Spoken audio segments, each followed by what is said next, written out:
Subscribe now and press the bell icon. Never miss an update.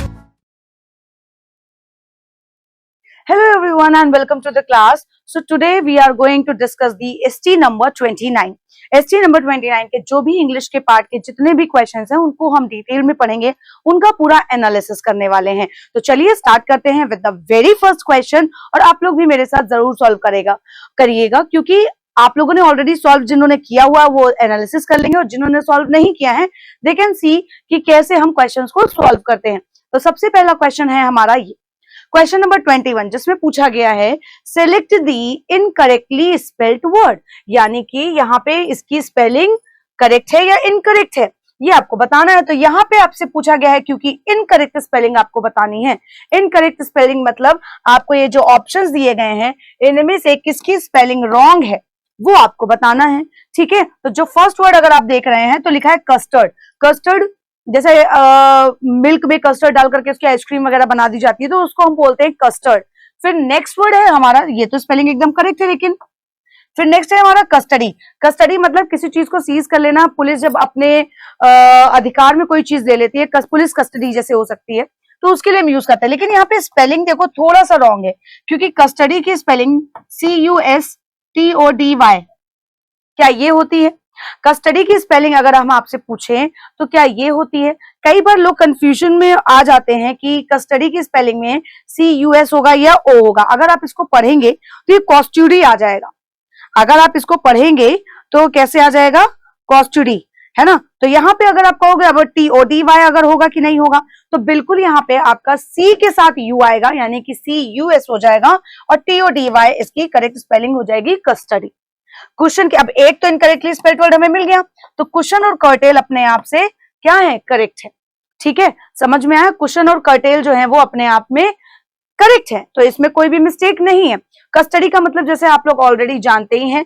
अगर हमने यहाँ पे बोला कि कुशन का मतलब क्या होता है, तो कुशन का मतलब जब आप देखेंगे तो कुशन जैसे आप लोग सोफे में जो छोटे छोटे पिलोज नहीं रखते हैं उनको हम बोलते हैं कुशंस, है ना। उनको हम क्या बोलते हैं? कुशंस बोलते हैं। और अगर हम कर्टेल की बात करें, अगर हम कर्टेल की बात करते हैं तो कर्टेल का मतलब क्या होता है? किसी चीज को बहुत छोटा कर देना, टू मेक समथिंग शॉर्टर और स्मॉलर। ठीक है, चीजों को क्या कर देना? कम कर देना, कर्टेल कर देना, है ना, छोटा कर देना। तो उसको हम क्या बोलेंगे? ये something you can reduce, reduce के भी फॉर्म में इसको हम यूज करते थे, टू रिड्यूस, किसी चीज को कम करना। तो वही आपका क्या होता है? कर्टेल होता है। कस्टडी का मैंने आपको बता ही दिया। ठीक है, तो स्पेलिंग इसकी क्या है? इनकरेक्ट है, तो हम मार्क कर देंगे answer option number B as a correct answer, जिसकी स्पेलिंग यहाँ पे रॉन्ग है। ठीक है, चलो नेक्स्ट देखो भाई, नेक्स्ट क्या है? You have to select the most appropriate antonym of the given word. इस वर्ड का आपको क्या बताना है? एंटोनिम बताना है। एंटोनिम मतलब इसका जस्ट अपोजिट। ठीक है, इसका क्या बताना है? अपोजिट बताना है। अगर आप यहाँ पे इसका अपोजिट बताएंगे तो यहाँ पे इसका अपोजिट क्या हो जाएगा? पहले तो हमें इसका मीनिंग पता होना चाहिए, है ना। तो यहाँ पे किसी चीज को आप करने के लिए या किसी को कुछ करने के लिए आप क्या करते हो, है ना, उनको कुछ किसी के साथ कुछ अच्छे रीजन से जब आप कोई काम करना चाहते हो, जैसे अगर मैंने बोला it was difficult to persuade Leela to change her mind, है ना। It was difficult to persuade Ram to change his mind। ठीक, अब देखो यहाँ पे परसुएड का मतलब क्या हो गया? ये बहुत कठिन भरा चीज है कि हम राम का माइंड चेंज कर सके।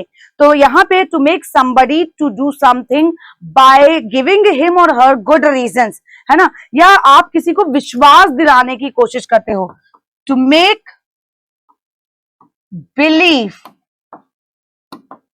है ना, टू मेक बिलीव समबडी, है ना, बिलीव समथिंग, है ना। So to make somebody believe something, किसी को विश्वास दिलाना। To make somebody believe something, किसी को विश्वास दिलाना। तो अब ये विश्वास दिलाने का जस्ट अपोजिट क्या होगा? अगर हम हाल्ट बोलें तो हाल्ट का मतलब क्या होता है? एक तरीके से रुकना। अगर हम हाल्ट बोले तो यहाँ पे इसका मतलब क्या हो जाता है, रुकना।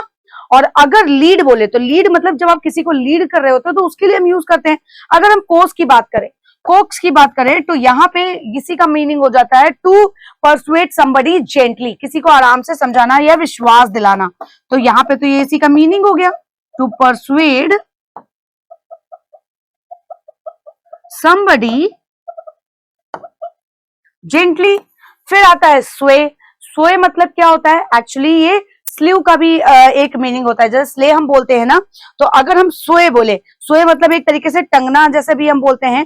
और आपका यहाँ पे अगर हम स्वे बोले तो आपका इसके सेंस में भी आ सकता है कि कोई चीज में बहुत आप स्लोली मूव करते हैं, to move slowly, to move slowly. अब यहाँ पे इसका करेक्ट ऑप्शन क्या होगा, अगर एंटोनिम हम देखें तो यहाँ पे इसका हाल्ट ही होगा, यानी आप किसी को बिलीव कराने की कोशिश कर रहे हो फॉर गुड रीजंस। और हाल्ट मतलब क्या होता है, यहाँ पे अगर आप हाल्ट देखोगे तो इसके अकॉर्डिंग इसका एंटोनिम जो हो जाएगा वो आपका क्या हो जाएगा, हाल्ट का, कि यानी कि किसी को आप कुछ टाइम के लिए रोक दो या आप वो काम नहीं कर रहे हैं। एक जगह आप क्या कर रहे हो, किसी को परसुएड यानी किसी को विश्वास दिलाने की कोशिश कर रहे हो, और किसी जगह आप रुक गए हो, आप कुछ नहीं कर रहे हो। तो इसीलिए यहाँ पे इसका करेक्ट सिनोनिम क्या हो जाएगा, स्टॉप हो जाएगा। Clear everybody? चलो भाई नेक्स्ट देखते हैं। नेक्स्ट में यहाँ पे आपके कुछ मीनिंग्स भी मैंने यहाँ पे ऑलरेडी लिखे हुए हैं, तो इसको भी आप यहाँ से देख सकते हो कि परसुएड मतलब to do something through reasoning, और आर्ग्यूमेंट मतलब for good reasons, right. Coax का मतलब क्या होता है, जेंटली और परसिस्टेंटली परसुएड समवन, किसी को विश्वास दिलाने की कोशिश करना। स्वे का मतलब क्या होता है, स्लोली मूव करना। ठीक है, तो ये मीनिंग मैंने आपको ऑलरेडी बता दिया, तो इसका आंसर क्या हो जाएगा, नेक्स्ट क्या होगा इसमें, select the most appropriate meaning of the given idiom. इस ईडियम का मीनिंग क्या होगा, ईडियम मतलब मुहावरा, और यहां पे आपसे बोला गया है एलिफेंट इन दी रूम। तो जब एलिफेंट मतलब जायंट एनिमल ना, बड़ा है ना, और वो अगर रूम में है तो कुछ ना कुछ डिफिकल्टी तो जरूर होगी। तो यहाँ पे क्या ऑप्शन हो सकता है, an obvious issue left unaddressed due to a sensitivity, मतलब एक ऐसा इशू जो कि बहुत इंपॉर्टेंट, बहुत क्लियर है, उसको ध्यान नहीं दिया गया क्योंकि sensitive, you are not sensitive for that issue, for that particular issue. या an extremely fat person sitting all alone in a room, या बहुत ही फैट यानी कि बहुत ही मोटा आदमी जो है वो अकेला रूम में बैठा है। या फिर a wild untamed animal left to wander astray. अगर हम यहाँ पे बोले एस्ट्रे, तो एस्ट्रे का मतलब क्या होता है, अगर हम कहें कि एस्ट्रे मतलब एक राइट पाथ के लिए हम बोलते हैं, एस्ट्रे मतलब राइट पाथ, सही रास्ता, है ना। तो यहाँ पे इधर उधर घूम रहा है। तो यहाँ पे अगर आप देखें तो जैसे अगर आप टेम्ड बोलते हैं तो टेम्ड का मतलब क्या होता है, जब हम टेम्ड बोलते हैं तो मतलब किसी ऐसे वाइल्ड एनिमल को कंट्रोल में लेकर के आना। तो अनटेम्ड क्या होगा, यानी कि अनकंट्रोलेबल, जिसको आप कंट्रोल नहीं कर सकते। फिर उसके बाद a pretty affair which is kept a secret, मतलब कोई ऐसी चीज जिसको आप कॉन्फिडेंशियल रख रहे हो। तो एलिफेंट इन द रूम का मतलब क्या हो गया, यहाँ पे एक कोई ऐसा इशू ड्यू टू सेंसिटिविटी आप उसको ध्यान नहीं दे रहे। तो एलिफेंट इन द रूम का मतलब आप उस पर ध्यान ही नहीं दे रहे। तो यहाँ पे करेक्ट आंसर इसका क्या हो जाएगा, option number A as the correct answer. Clear हो गया? चलो नेक्स्ट देखो, select the most appropriate option to fill in the blank. इस ब्लैंक में करेक्ट ऑप्शन क्या आएगा, द प्रोटेस्टर्स मतलब जो विरोध करते हैं ना राइट्स के टाइम पे, दंगे फसाद के समय, है ना, और मांगे करते हैं अपनी। So when the police use tear gas जब उन्होंने यूज करी तो प्रोटेस्टर्स क्या हुए, रिग्रेटेड, वेव्ड, असेंबल्ड या डिस्पर्स्ड। तो रिग्रेटेड मतलब माफी मांगना, वेव्ड मतलब हाई करना, असेंबल मतलब क्या होता है इकट्ठे होना, और डिस्पर्स मतलब स्कैटर हो जाना। क्या करना, स्कैटर होना, डिस्पर्स हो जाना, अलग अलग हो जाना। तो यहाँ पे इसका करेक्ट आंसर क्या होगा, प्रोटेस्टर्स क्या हुए, जब पुलिस ने टीयर गैस यूज करी, है ना, तो उसमें आप क्या यूज कर सकते हैं, वो इधर उधर बिखर गए, जो इकट्ठे प्रोटेस्ट कर रहे थे। जब पुलिस वगैरह कुछ लाठीचार्ज वगैरह भी कर देते हैं समटाइम्स, अगर वायलेंस बढ़ने लगता है, जैसे कि आप यहाँ पे देख सकते हैं अभी मणिपुर वगैरह में फैला हुआ है इस तरीके का, 3 महीने से मणिपुर इज बर्निंग, राइट। तो यहाँ पे आपका प्रोटेस्टर्स के लिए आप क्या यूज कर सकते हो, correct word that is disperse. इकट्ठे तो होंगे नहीं या हाय बाय तो करेंगे नहीं, और रिग्रेट क्या करेंगे, भागेंगे ना वहां से। तो जब भागेंगे वहां से तो ऑब्वियसली बात है हमारा यहाँ पे डिस्पर्स हो जाएगा, they scattered, the protesters scattered when the police used tear gas. Clear everybody, समझ में आया? तो ये क्लियर हो गया होगा। चलो भाई आगे देखो, select the most appropriate option to fill in the blank. अब इसमें कौन सा करेक्ट ब्लैंक आएगा, ब्लैंक में क्या ऑप्शन करेक्ट होगा? चलो भाई पढ़ लेते हैं। The government the contract for 100 low floor buses to an automobile manufacturer. सरकार ने क्या दिया है? 100 लो फ्लोर बसेस का एक कॉन्ट्रैक्ट दिया है किसी ऑटोमोबाइल मैन्युफैक्चरर को, जो मतलब लो फ्लोर बसेस को बनाता है, ऑटोमोबाइल मैन्युफैक्चरर बनाने वाला है जो, उसको सरकार ने 100 लो फ्लोर बसेस बनाने का कॉन्ट्रैक्ट दिया है। तो रिवॉर्ड मतलब क्या होता है? समथिंग जो आप प्राइज दे रहे हो किसी को, एंड एक ऑनर, उसके रिस्पेक्ट में कोई रिवॉर्ड दे रहे हो। ग्रांटेड मतलब आप किसी को परमिट कर रहे हो, अलाउ कर रहे हो। गिफ्ट मतलब जो आप किसी को प्रेजेंट देते हो। और अवॉर्डेड, अवार्ड का भी मतलब प्राइज से ही होता है। तो ग्रांटेड दी कॉन्ट्रैक्ट, रिवॉर्डेड, गिफ्टेड या अवॉर्डेड। तो ग्रांटेड क्या हो सकता है यहाँ पे? तो यहाँ पे अगर आप कहोगे तो अवॉर्डेड हो जाएगा, क्योंकि ग्रांट मतलब अलाउ नहीं किया, उन्होंने क्या किया है, गवर्नमेंट ने कॉन्ट्रैक्ट दिया है 100 लो फ्लोर बसेस को, कहीं ना कहीं एक तरीके से उनके लिए उनको अवार्ड दिया गया है। तो अगर हम देखें तो अवॉर्डेड का मीनिंग जो आता है वो आपका प्राइस के अकॉर्डिंग भी हो जाता है, यानी कि आप एज अ प्राइज या पेमेंट हम बोल सकते हैं। अवॉर्डेड मतलब पेमेंट भी आता है, क्योंकि प्राइज में तो कुछ भी हो सकता है ना। और लेकिन रिवॉर्ड तो सिर्फ और सिर्फ आपको एक ऑनर प्रेजेंट करने के लिए होता है। लेकिन अवार्ड आपका in the form of payment भी हो सकता है, इन फॉर्म ऑफ पेमेंट। ठीक है, तो इसीलिए यहां पे करेक्ट ऑप्शन जो हो जाएगा वो क्या आ जाएगा? The government awarded the contract. यहां पे क्या हो जाएगा correct? Awarded the contract for 100 low floor buses to an automobile manufacturer. Clear? चलो आगे देखो, select the most appropriate synonym of the given word. यहां पे ये वर्ड दिया हुआ है स्ट्रे, इसका आपको क्या बताना है? सिनोनिम बताना है। क्या बताना है? सिनोनिम, यानी कि इससे मिलता जुलता जिसका मीनिंग हो वो आपको यहाँ पे बताना है। तो सबसे पहले तो आपको ये पता होना चाहिए कि स्ट्रे का मतलब क्या होता है। अगर हम देखें यहाँ पे स्ट्रे का मतलब क्या होता है, किसी को पता है? कैजुअल, केयरलेस, फिकल या फिर होमलेस, जिसके पास घर नहीं है। तो स्ट्रे का वैसे अगर हम मतलब देखें तो कहीं पे जब आप भटक जाते हो, है ना, बेसिकली अगर देखा जाए तो भटक जाने से होता है, भटक जाना, उसे हम बोलते हैं स्ट्रे। यानी कि to go away from the place where you should be, मतलब जहां आपको होना चाहिए वहां से चले जाना, भटक जाना। तो कैजुअल मतलब जो बहुत चीजें कैजुअल होती हैं, है ना, जिससे कोई मतलब नहीं। केयरलेस मतलब बिल्कुल ध्यान न देना। अगर आप फिकल की मीनिंग अगर देखें तो आप लोग फिकल के लिए देख सकते हैं कि फिकल का मतलब क्या होता है। फिकल का मतलब जब देखें तो पहली बात तो ये एक एडजेक्टिव, एक क्वालिटी है ना, जो हमेशा आपके ओपिनियंस को चेंज करता रहता है, जो आपके ओपिनियंस को क्या करता रहता है? चेंज करता रहता है। और होमलेस मतलब जिसके पास घर नहीं है। तो यहाँ पे इसका करेक्ट सिनोनिम क्या हो जाएगा? ऑब्वियस सी बात है, होमलेस। जहां वो जाना चाहते वो वहां पहुंच ही नहीं पा रहे हैं, है ना, वो भटक गए हैं, तो होमलेस हो जाएगा यहाँ पे इसका correct answer as a synonym. ठीक है, समझ में आया? तो फिकल का मतलब क्या हो गया? मतलब चेंज योर माइंड, मतलब आपके माइंड में काफी सारे फ्लक्चुएशन चलते हैं ना, तो आप अपना माइंड चेंज कर देते हो, that you can not be trusted, है ना, आपके ऊपर विश्वास नहीं किया जा सकता, या आप कह सकते हैं चंचल, है ना, एक तरीके से कि आप 2-2 मिनट में अपना ओपिनियन चेंज कर रहे होते हो, तो इसलिए उसके हम बोलते हैं फिकल। और यहाँ पे इसका आंसर क्या हो जाएगा? होमलेस। क्लियर? चलो नेक्स्ट देखो, select the option that will improve the underline part of the given sentence in case no improvement is needed, select no improvement required. अब यहाँ पे इस पार्ट को अंडरलाइन किया गया है, आपको बताना है क्या इसमें इंप्रूवमेंट की जरूरत है। अगर इंप्रूवमेंट की जरूरत है तो इन दिए गए ऑप्शंस में से आपको करेक्ट ऑप्शन चूज करना है, और अगर आपने यहाँ पे करेक्ट ऑप्शन चूज कर लिया तो वो करेक्ट हो जाएगा, और अगर जरूरत नहीं है तो आप मार्क कर देंगे नो इंप्रूवमेंट रिक्वायर्ड। अब अगर यहाँ पे अगर हम पहले सेंटेंस पढ़ लेते हैं, try harder, don't give away so easily. तो जब गिव अवे नहीं होता है, अगर आप गिव अवे बोलते हो, it means you are giving something as a gift, है ना, आप किसी को गिफ्ट दे रहे हो। टू गिव समथिंग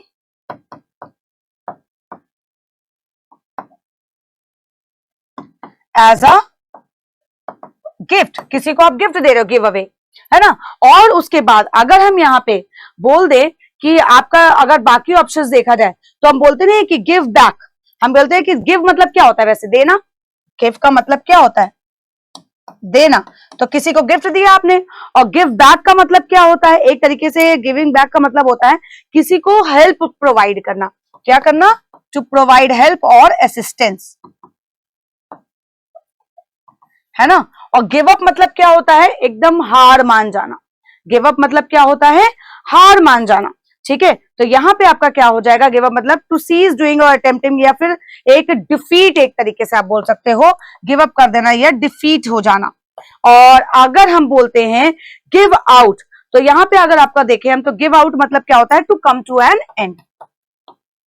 तो यहां पे आपको क्या समझ में आ रहा है, कह रहे हैं कि अगर आपको बहुत ज्यादा ट्राई हार्डर, खूब अच्छे से मेहनत करो, don't give up so easily, इतनी आसानी से हार मत मानो। तो यहां पे हमें करेक्ट आंसर क्या मिल जाएगा, option number B, that is give up.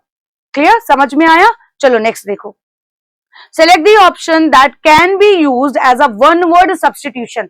अब आपको यहाँ पे वन वर्ड सब्सटीट्यूशन बताना है। क्या लिखा हुआ है, अ person who investigates and solves crime, मतलब वो पर्सन जो क्राइम जो भी होता है, जो भी वायलेंस होता है, उसको जो उसका जो इन्वेस्टिगेशन करता है, उस पर्सन को हम क्या बोलते हैं, इन्विजिलेटर, डिटेक्टिव, एक्सप्लोरर या इन्वेंटर। तो इन्वेंटर वो होता है जो खोज करता है, एक्सप्लोरर वो होता है जो नई नई चीजों को क्या करता है, एक्सप्लोर करता है। ठीक है, नई नई चीजों को क्या करता है, एक्सप्लोर करता है, यानी कि a person who travels around a place, है ना, in order to learn about it, है ना, उसके लिए हम यूज करते हैं। डिटेक्टिव क्या करता है, डिटेक्टिव करता है इन्वेस्टिगेट। इन्विजिलेटर तो हम जो एग्जाम में हमारे लिए सामने हमारे एग्जामिनर जो होते हैं उनको हम इन्विजिलेटर बोलते हैं, है ना, उनको हम क्या बोलते हैं, इन्विजिलेटर बोलते हैं। ठीक है, तो यहाँ पे ये तो इससे हुआ नहीं मैच, तो इन्विजिलेटर का मतलब आपको समझ में आया, यानी कि जो निरीक्षक होते हैं बेसिकली। और यहाँ पे इन्वेस्टिगेट, जो क्राइम्स को इन्वेस्टिगेट करते हैं उन्हें हम क्या बोलते हैं, डिटेक्टिव। तो हमारा आंसर क्या हो गया, option number B as the correct answer. Next question number 29। अब इसका वन वर्ड सब्स्टिट्यूशन का आंसर क्या होगा, natural skill at doing something. जैसे आपको किसी चीज में बहुत ज्यादा एक्सपीरियंस होता है, आपके एक कहते हैं ना इनबॉर्न क्वालिटी होती है, इनबॉर्न स्किल होती है, उसके लिए हम क्या यूज करते हैं, उसको हम क्या बोलते हैं, नेचुरल एक स्किल है और कोई भी चीज को करने की, तो हम यहाँ पे उसको क्या बोलते हैं, एक स्पेशल टैलेंट हो गया, यानी आपका जो आपको कई लोगों में जैसे शुरुआत से ही पढ़ाई का बहुत ज्यादा अपने आप में ही एक आता है कि नहीं मुझे ये बनना है, और बचपन से ही कई अलग अलग क्वालिटीज होती हैं। तो सेंस, अवेयरनेस, नैक और पैशन। देखो passion is something different, passion मतलब कुछ करने की चाह जो होती है उसको हम बोलते हैं, है ना। तो यहाँ पे अगर हम देखें तो यहाँ पे नैक होता है, इसका मतलब समवन विद स्पेशल स्किल, जिसके पास स्पेशलाइज्ड स्किल होती है उनको हम बोलते हैं नैक। क्या बोलते हैं, नैक बोलते हैं। ठीक है, तो इसलिए हमारा आंसर क्या हो जाएगा, option number C, knack. Now moving further with the last question. यहां पे आपको एरर फाइंड आउट करनी है। एक सेंटेंस है जिसको 1 2 3 4 पार्ट्स में डिवाइड कर दिया गया है, आपको वो सेगमेंट चूज करना है जिसमें क्या है, एरर है। लिखा हुआ है their dog is more better trained than other dog. उनका जो डॉग है वो ज्यादा ट्रेन किया गया है दूसरे डॉग के कंपैरिजन में। अब एक बात बताओ, अगर हम कंपैरेटिव डिग्री ऑफ एडजेक्टिव की बात करें तो क्या होता है, गुड, बेटर और बेस्ट। ये आपका पॉजिटिव डिग्री है एडजेक्टिव की, और ये आपकी है कंपैरेटिव, ठीक, और ये है आपकी सुपरलेटिव।